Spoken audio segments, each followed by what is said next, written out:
Now, while I'm not really much of one to go for these foreign entries into the Kentucky Derby, I have fallen for it before. Sometimes they come in looking good. It's tough to make these comparisons. You don't have the same speed figures. You don't have the same amount of comments and commentary on the race. So it can be hard to kind of determine where these horses that seems a bit generous. Don't really think he's going to go off at 9-1. Um, Probably think he probably slips down to fourth or fifth choice. But there is a reason why the horse is so highly touted. Horse is undefeated, 5 for 5. Now that only means so much. First three races in Japan, one of them was a match race. Not much competition.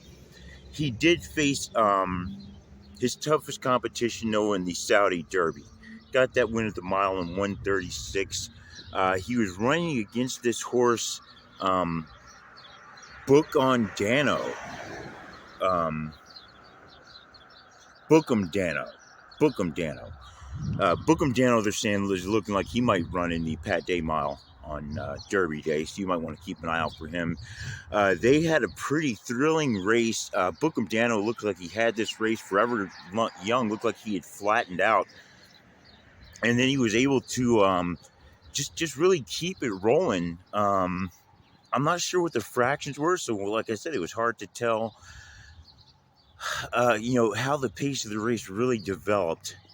But Forever Young was able to bear down, get down to a finish by the looks like what was a nose, and get the win over Bookham Dano.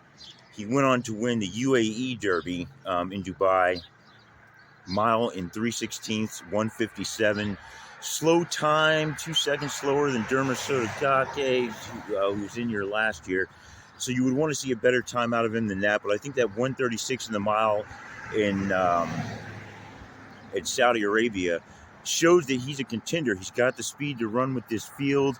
Will he like to travel? I don't know. Will he like coming all the way halfway across the world? I don't know. That's always a challenge with these horses traveling so far.